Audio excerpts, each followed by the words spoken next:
And I will give double honor and respect to our beloved pastor, Evangelist Wilde Estrada Almeida, at sa pag-alala po sa mga gintong katuruan ng ating beloved assistant pastor, Lina Almeida, to all the beloved children of our beloved pastor, sa lahat ng mga manggagawa po dito sa Binangonan, sa lahat po ng mga kapatiran, especially po sa mga baguhan na pleasant good afternoon po sa inyong lahat.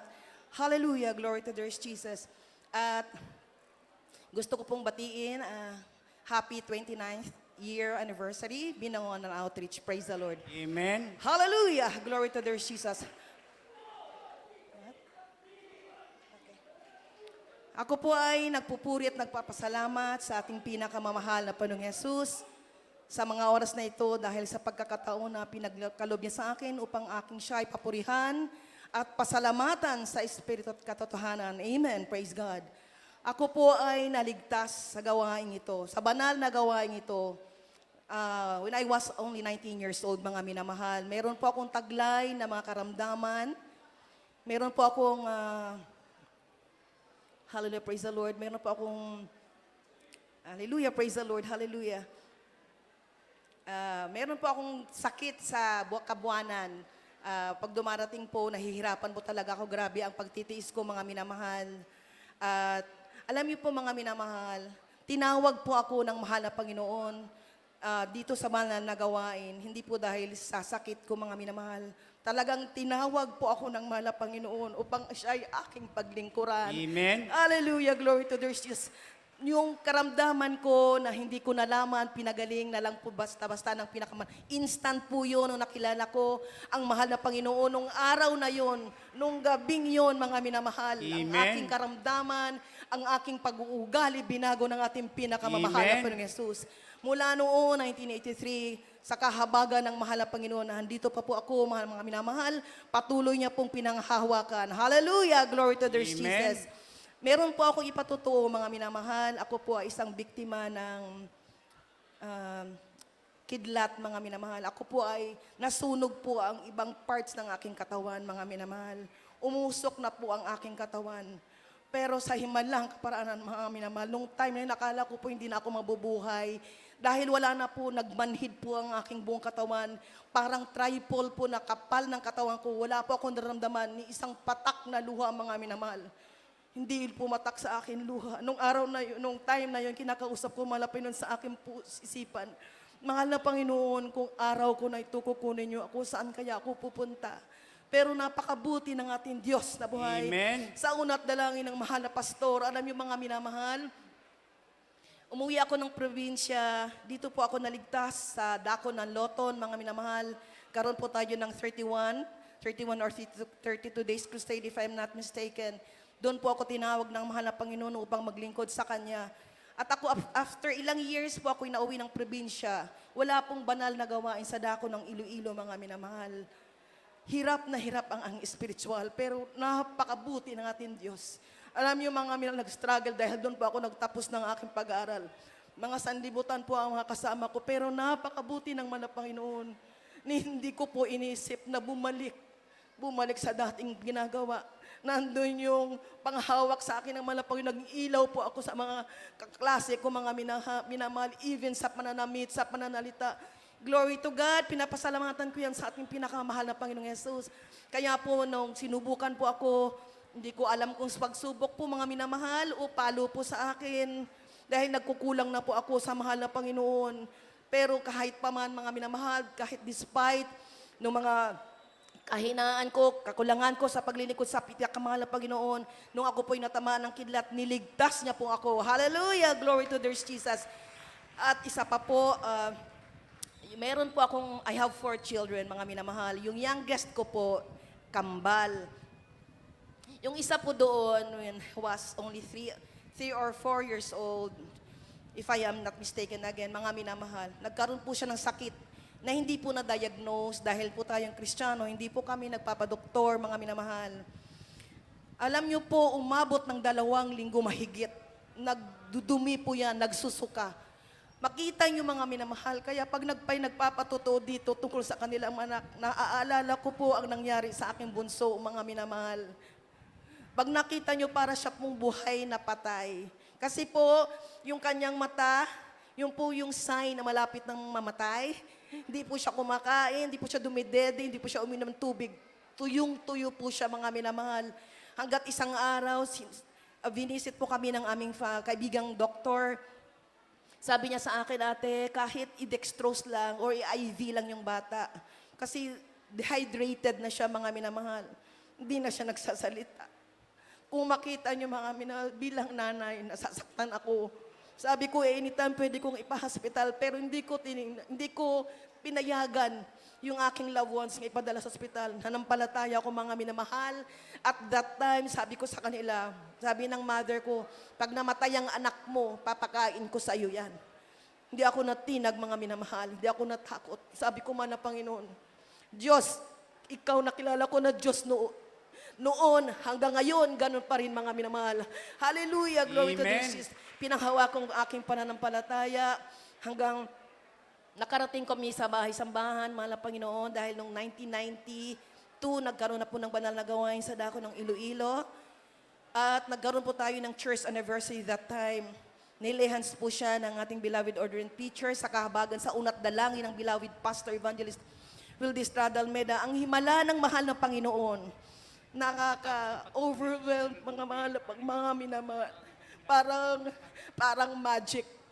Alam niyo po, for more than 2 weeks, na halos patay na yung anak ko. Umuwi kami sa aming bahay, dahil yung aming bahay po talaga ay nasa city. Umuwi po kami sa bahay ng mother ko sa bayan po. Pagdating po, naghimala ang Panginoon. Naghanap po siya ng pagkain, mga minamahal. Since then, pinagaling na po siya ng ating pinakamahal na Panginoong Jesus. Amen. Glory to their Jesus. Hallelujah. At ganon din po pinapasalamatan ko ang ating pinakamahal na Panginoon. Yung aking beloved husband po, nagkaroon ng problema sa kanyang barko, mga minamahal. Yung kanyang barkong sinasakyan ay nagkaroon po ng kolisyon or nabunggo po, mga minamahal. Ang laki po ng damage ng barko. Bilang isa pong kapitan sa barko, mga minamahal, glory to God lamang po, mga minamahal. Hallelujah. Natakot po kami. Pero hindi ako nagpapahalata, mga minamahal, kasi sabi ko, insurance naman yon. Pero ina-investigate pala nila, mga minamahal, kung sino ang dapat sisihin, mga minamahal. Dahil sa rules po, mga minamahal, ang kapitan talaga ang dapat sisihin o ang dapat pabayarin, mga minamahal. Pero alam ko, ang Diyos natin na ito, Diyos na totoo, Diyos na mapagpahimala. Hallelujah, glory to their Jesus. Nung June, May po siya bumaba. Nung June, niline up na po ang aking beloved husband at kahabagan ng mahal na Panginoon. Last August 29, ay nakasabalik na po siya sa barko. Praise the Lord. Himala po yan sa akin, para sa akin, mga minamahal, dahil alam naman natin pag may mga problema, hindi ka agad-agad yan pinababalik sa barko. Pero sa kahabagan ng ating pinakamahal na Panginoon Jesus, pinagkaloob niyo po yung desire, yung prayer ng naming mag-asawa. Glory to their Jesus. At pinakahuli, mga minamahal, nais ko pong pasalamatan ang ating pinakamahal na Panginoon Jesus dahil yung aking manugang, mga minamahal, 2 years, more than, almost 2 years ago, mga minamahal, siya po ay nanganak. Alam niyo, mga minamahal, pumutok yung kanyang bag of water, Sunday ng gabi. Hindi po siya, dinala po sa ospital dahil that time is pandemic, mga minamahal. Hindi siya tinanggap because wala siya pong RT-PCR. Alam niyo po, napakalungkot ko. Grabe, ang medyo kinakabahan ako dahil first apo ko po, mga minamahal. Dinala siya isang hospital dito sa Makati Medical Center. Hindi po sa tinanggap dahil tinanggap po siya pero sandali pinalabas po siya kaya ang RT-PCR po mayroon po yung number of hours. Hindi pa po lumalabas ang baby. Just imagine po, mga minamahal, kung wala tayo sa Diyos, sa ating pinaglilingkod ng Diyos na totoo, hallelujah, praise the Lord, dapat po madry labor ng aking manugang. Alam niyo po, nanganak siya the following day pa, mga minamahal. Biruin niyo yun, gabi pa ng Sunday, Monday na po siya nanganak. Supposed to be, cesarean siya, pero malakas ang loob niya. Grabe ang puri namin mag-anak, mga minamahal. Umingi kami ng kahabagan ng ating Diyos sa ulat dalangin ng malapastor, mga minamahal. Alam niyo po, nanganak ang aking manugang, pinuwersa po yung baby. Ang isa pa po ang himala ng Panginoon dahil nung hinila po siya o finursep po siya, mga minamahal, yung ulo niya nagkaroon ng sugat. Ang himala ng Panginoon, hindi po naabot ang kanyang mata. Hallelujah! Glory to the Jesus. Praise the Lord. Laging pasasalamat namin mag-anak, mga minamahal, sa aking walang iyan. At ngayon po ang aking apo ay malapit na mag-celebrate ng kanyang 2 years birthday. Praise God, hallelujah. Maraming salamat sa ating pinakamahal na Jesus, sa lahat ng mga pagpapala sa aking mga anak, sa kanilang mga trabaho. Kasi po yung bunso kong pinatutuo kanina, ngayon po pinagpala sa kanyang trabaho. Lahat po ng anak ko na 4 na yan, blessed po sa kanilang mga trabaho. At pinapasalamatan ko yan sa ating Diyos na buhay. Praise Hallelujah. Lord. Mula noon, medyo nag-ano man ang aming pananampalataya dahil siyempre po sa katagalan ng paglilingkod sa Panginoon, may mga pagsubok, may mga karamdaman, pero ang sa huli, mga minamahal, ang nananaig, ang kabutihan ng ating Diyos. Hallelujah, praise the Lord. Hallelujah, glory to there's Jesus. Hallelujah, praise the Lord. Hanggang dito na lamang po ang pinakamataas na pagpupuri, pagluluwalhati, pagdadakila, itahing sa ating pinakamamahal na Panginoong Praise Jesus po lamang. the Lord. Praise the Lord. Hallelujah. Praise the Lord. Palakpakan po natin ating dakilang Diyos. Everybody show, praise the Lord. Puri na malapay na. God bless you po sa ating beloved Sister Louie Paradelo sa pinagpalang patutuo na yan. Purihin po ating dakilang Diyos, mga minamahal. At nagpapasalamat tayo, mga minamahal, sa hapon na ito. At kasama po nating mga minamahal, ating beloved Minister Pilmer, para po sa ating pagdiriwang, mga minamahal, na 29 church anniversary ng Binangonan Outreach. Palakpakan po natin ating dakilang Diyos. Kaya tayo tumayo, mga minamahal. Tayo po, mga minamahal, ang umawit. There's a welcome here. There's a welcome here, there's a welcome, there's a Christian welcome here. There's a welcome here, there's a welcome here, there's a Christian welcome here.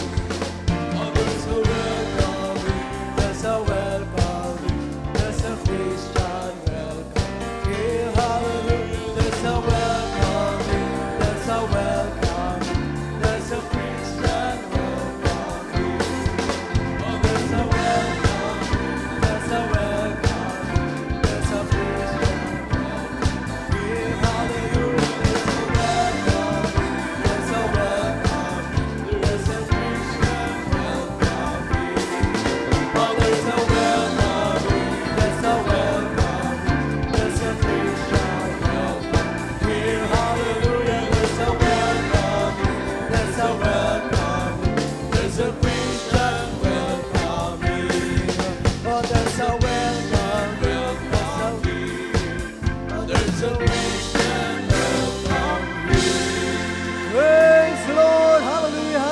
Praise the Lord! Praise the Lord! Purihin po ating pinakamamalaping Jesus, mga minamahal. At salamat sa ating dakilang Diyos, mga minamahal. At ngayon pong araw pong ito ay kapilan po natin, mga minamahal. At isa po, mga minamahal, sa Sananlo, mga minamahal, ating beloved pastor, mga minamahal, ating beloved Minister Pilmore, mga minamahal. Palakpakan po natin ating dakilang Diyos. Everybody shout, praise the Lord! Purihin nating pinakamamalaping Jesus, mga minamahal. At habang tayo pumawit, formation na po ating beloved youth and single squad, mga